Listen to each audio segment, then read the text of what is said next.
think we are just about halfway through our keynotes. We've got 2 more speakers, and then we've got a really kind of mind-blowing demo on the iPhone and the iPad as our last talk of the day.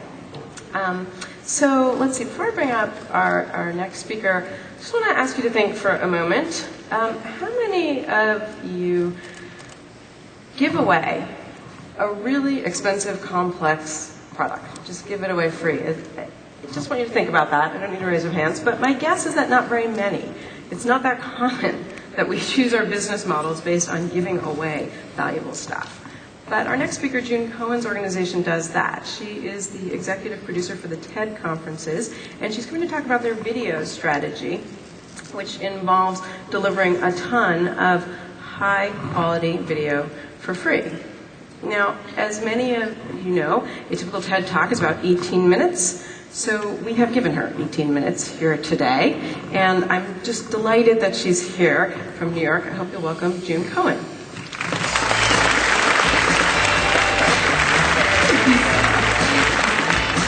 The mic is already on. So for the next 18 minutes, I'm going to tell you a story. So this is a story about TED's evolution from a conference to a platform for spreading ideas. And it's easy in hindsight to see this as a straight line, but life is always much messier and more interesting than that. So let's begin at the beginning.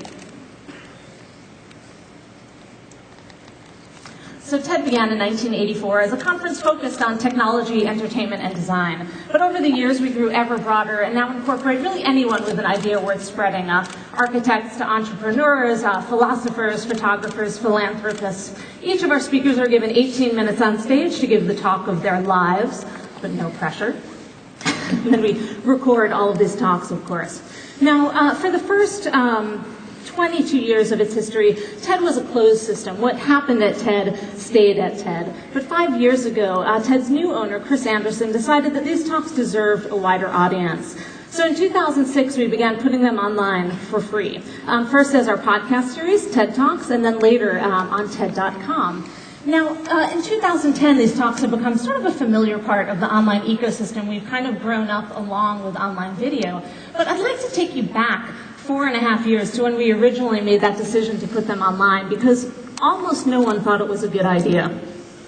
So for starters, it was not obvious to us that there was going to be a big audience online or really anywhere for what is essentially taped lectures. Taped lectures didn't scream a big opportunity, really, to anyone. On top of this, conventional wisdom would tell you that a live event just isn't going to be able to be captured on video. Something is always lost in translation.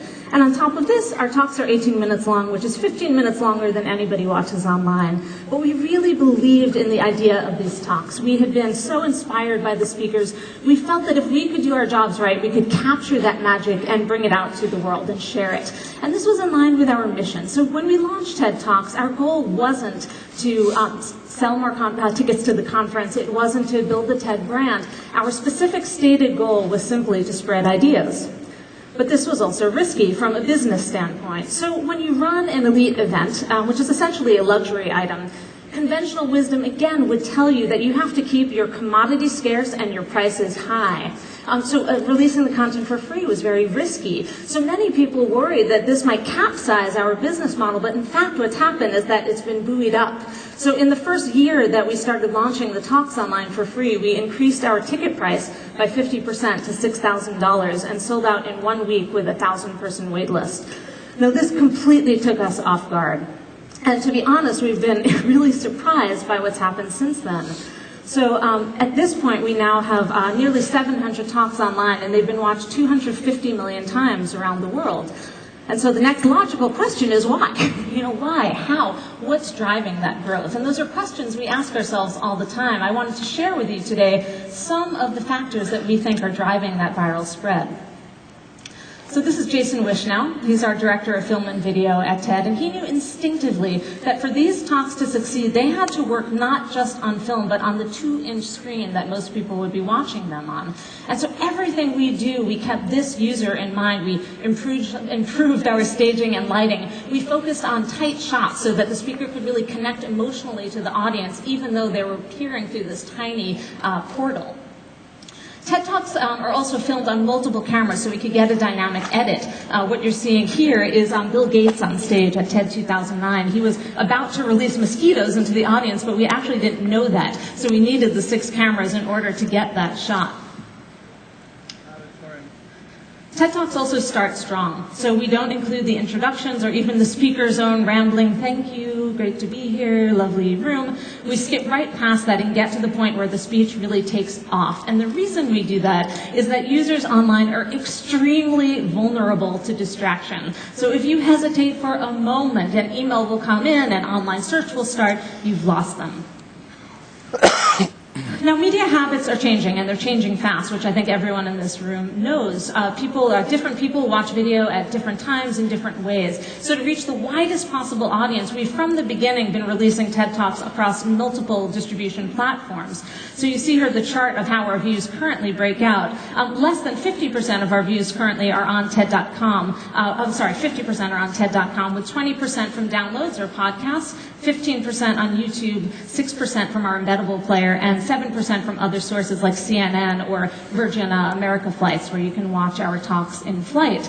Now, what's interesting here is that I don't believe you could take any piece of that puzzle out without jeopardizing the whole. So the embeddable player is only 6% of our overall traffic, but it's a really key part. The fact that our talks are embedded in other blogs and websites allows us to find new users and bring them into the fold. Now, part and parcel with the distribution strategy is the idea of embracing free models. And that's not just about, embracing open models and free models, which is not just about distributing talks for free, but also about surrendering a little bit of control, which can be hard for a content producer. So we've released our talks under a Creative Commons license and encouraged things like embedding that allow users to bring our talks into their lives, into their communities. We don't require them just to come to us. Now finally, when you think of viral videos, you tend to think of things like kittens and college pranks and the Charlie kid who bit his brother's finger. Now those talks go viral because they're funny and because they're surprising and you want to share them. But there are other contagious emotions like elevation or awe. When you're lifted above yourself, you want to grab someone and pull them by your side. When you're untouched by something emotionally, when you well up with tears, or when you've learned something new and have that aha moment. Those are all contagious emotions that you want to share. So to give you a sense of how this might play out on TED, I want to show you an excerpt of one of our most viral talks. This is Hans Rosling. He is a Swedish professor of global health who uses statistics to understand the world. He is not an obvious candidate for an internet rock star, but yet he is. In this excerpt, Hans is about to help you understand the gap between the developing world and the West. Every bubble here is a country. This country over here is this is China. This is India. The size of the bubble is the population, and on this axis here I put fertility rate, because my students, what they said when they looked upon the world, and I asked them, what do you really think about the world? Huh?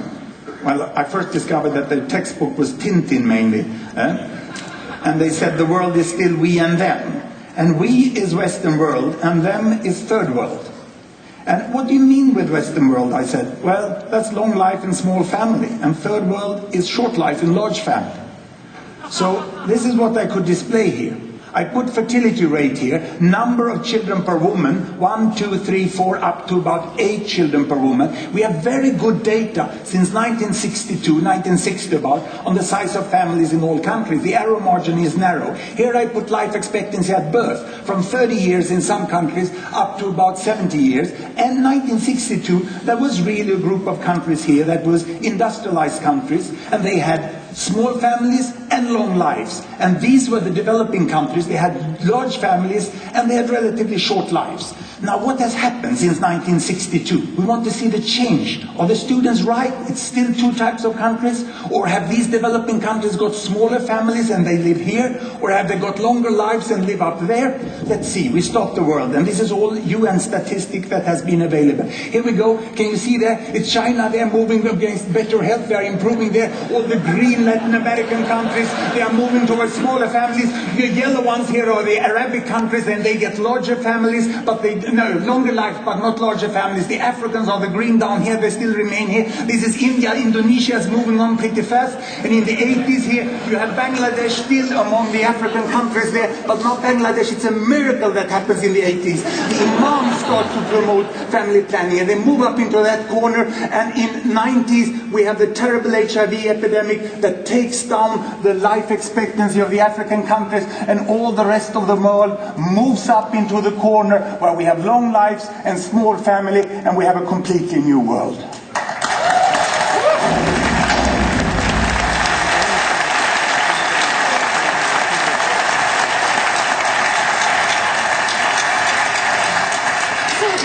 Went viral because it changes the way you think. It gives you that aha moment. It also shows you things in a way you haven't seen them before. It surprises you that way. And it also touches you. When Africa sinks, your stomach sinks along with it. And all of those things make you want to share it. Now, thanks to talks like Hans Rosling's, as well as some good timing and good luck, we've seen really dramatic growth over the last 4 years. But this growth has a price. As you can imagine, our production costs and bandwidth costs are through the roof. And you have to find a way to pay for that. Now, for us, we're really committed to providing these talks for free. And so sponsorship is our solution. And I really passionately believe that anytime you're creating high-quality content that's reaching a specific audience who loves what you do, you can find a sponsor who also wants to reach that audience. Now, the additional sort of unintended consequence of success or growth is that it gives you a lot more to do. So from customer support to community moderation to site security, you're going to find yourself hiring a lot of people. So this is our small but mighty media team at TED, to whom I am forever grateful. And we have grown from around 5 people to around 50 in the last 3.5 years at TED, but we don't want to grow into a large company. So we're constantly asking ourselves, how can we scale? How can we smartly scale? And one of the answers to that is to provide tools to your audience to let them participate. And one of the first ways that we found to do that was through translation. So we had a number of bilingual users who were offering to subtitle our talks for us. And so just a year ago, actually next week, we launched the TED Open Translation Project, which allows volunteers worldwide to translate talks into their own language. We launched this with fairly modest goals and have been pretty amazed and humbled and frankly a little overwhelmed by what's happened since. So we have 4,000 volunteer translators working in 77 languages. They've produced 9,000 translations. These are the top 20 languages on the site. Each of these have more than 100 talks translated. You might be wondering what Bulgarian is doing so prominently on that list. Only 9 million people speak Bulgarian, but 10 of them are very big TED fans. Thank you, Bulgarians. And Arabic, also, we owe a great deal of gratitude to a single translator. There's a wonderful guy named Anwar. He's a Muslim Sudanese. He lives in South Korea. He's single-handedly translated more than 200 talks into Arabic. Now, for those of you who haven't used subtitles on our site, I wanted to quickly show you how that worked. This is Hans Rosling's talk. It's subtitled in English, as all of our talks now are. That drop-down menu shows all available languages, often up to 30 or more. When you choose a new language, it changes both the subtitles as well as the headline and the blurb. So we're cycling through different languages now, including Arabic, Tamil, and Thai. On the right-hand side of the page, which we're about to go to, we're going to open up an interactive transcript. So this shows every word in the talk. If you click on any word, it will jump you straight to that point in the video. The languages toggle independently of the subtitles, so you can get this sort of three-way translation tool where you're watching a talk in English with Urdu subtitles and using a Hindi transcript. And by the way, every word in that transcript is now indexable in Google and every language. As you can see, I'm very passionate about this project, but I want to confess to you, really, that before we launched it, it really scared me. Now, I worked for years at Wired.com. I believe in open source solutions, but I can tell you that it is quite a different thing to sort of hypothetically trust the wisdom of crowds and then to actually turn your content over to a translator you don't know speaking a language you don't understand in a country you've never visited. But what I also want to tell you is that our whole staff has been amazed and humbled and sort of overjoyed at what we found over the last year. We're so impressed by the professionalism our volunteers are bringing to their translation. And in the entire year, we haven't had a single instance of a translator purposely mistranslating a talk. Now we're seeing the same kind of sort of passion in our TEDx project. So TEDx is an initiative that allows individuals or organizations around the world to hold their own TED-like events. So there's a TEDx London, a TEDx Dubai, a TEDx Sydney, and so forth. We don't charge them for the license. They, in turn, can only charge a nominal amount for somebody to attend an event. Now, we launched this project because we were being inundated by requests to hold TED events around the world, and we have a small staff. We couldn't coordinate that many events, but we didn't want to give up on that sort of energy and passion we were seeing. We knew that that would ultimately help us to spread ideas. And so we launched this project again with sort of humble aspirations, and have been amazed and a little overwhelmed by what's happened since. So in the last year, we have 1,000 TEDx events around the world, either held or planned.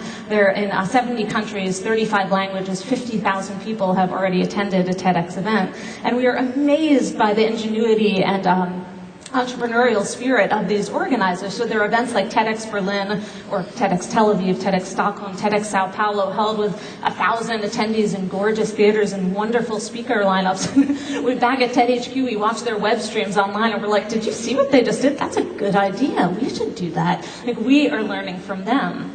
Now, on the other end of the production scale is TEDx Kibera, which is held in the slums of Nairobi. You can see that it's held in basically a shanty with a corrugated metal roof and walls. They tack a sheet to the wall in order to project TED Talks. But the events that are held there are no less sort of vibrant and provocative than our more opulent cousins elsewhere. Then finally, and funnily, was TEDx Volcano. So this was held 2 weeks ago in London when the ash cloud was preventing anyone from traveling. There were a number of TEDsters, myself included, who were stranded in London. Nathaniel Whittemore came up with this idea of TEDx Volcano, and we jumped on it. In 28 hours, we organized an event with 12 speakers, 150 attendees, another 700 people watching online. And this is the perfect example of what happens when you create a platform. It's used in ways that you never could have anticipated. So we didn't build the TEDx program to respond to disasters or news events, but that's a way that it could be co-opted. So people are using it to spread those ideas actually when they most need them.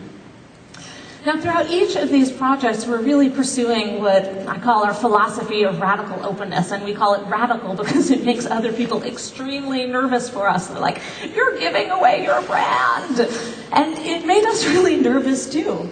But what we've discovered, sort of astonishingly, is that in pursuing these strategies of openness that were supposed to be so risky, all of the unintended consequences have been explosively positive. So in the last year, we've seen 350% growth in our international traffic, 600% growth from Asia, 1,000% growth in South America. But what interests us more isn't so much the expansion of our reach, but the way that our global audience has now become a global team. So all around the world, we have these thought leaders, these beacons of influence who are taking ownership of and feeling invested in the TED brand, and that's massively increased our ability to innovate. And so, sort of driven by this and encouraged by it, we're now moving forward with more confidence in the direction of openness. And I actually have a brand new project to announce to you today. We are launching here at Web 2.0 a TED Open TV project. And this will allow broadcasters around the world to air TED Talks for free, provided that they follow our guidelines, no interruptions and no commercials. Now, since we launched TED Talks, we had planned to distribute across all possible video platforms. And TV, of course, people still watch an awful lot of TV around the world. But more importantly than that, TV is an essential way of reaching the developing world, where low internet penetration rates and slow bandwidth make online video rather impractical. Now, we're launching with around 20 different partners, most of whom had come to us, and in fact, several of whom were instrumental in both designing the project and encouraging us, pushing us to launch it. And they include the Swedish educational broadcasting company KISS TV in East Africa, Geo TV in Pakistan, Link TV here in the US, and also the entire European Broadcasting Union. Now, what's so open about this project isn't just that we're allowing them to use the talks for free, but we're actually encouraging them to build their own programs around it, to find local hosts in the local language to introduce the talks or to wrap them up afterward. Our view is they know their audience, they know their medium, and we can learn from them. Now, across all of these projects that I've talked to you about, translation, TEDx, the TV project, it's interesting to note that they all grew out of popular demand. We didn't come at this with a grand design. We didn't invent these projects in a way, we just agreed to them. And so in a very real way, our strategic plan is really listening to what people want. And that's led us to a much more interesting place than we ever could have arrived at on our own. So 4 years on, TED has evolved from a conference to a media company and now to a platform for spreading ideas. And so you can imagine a point not too far in the future when talks are filmed at a TEDx event in their local language and then translated back into English so we can watch them on TED.com. Then they can be translated into multiple languages, distributed across different platforms from web to TV to other events. And this ecosystem is so much richer than anything we could have ever created on our own. And so for us at TED, our evolution began when we stopped imagining ourselves just narrowly as a conference and really started aligning ourselves with the much broader mission of spreading ideas. This evolution continued and accelerated as we invited our audience to take a seat at the table with us as team members. Where it will take us? To be honest, we don't exactly know, but what we do know is how we'll find our way, and that's by listening to our users, by trusting in open models, and by continuing to ask the question, how can we best spread ideas? Thank you.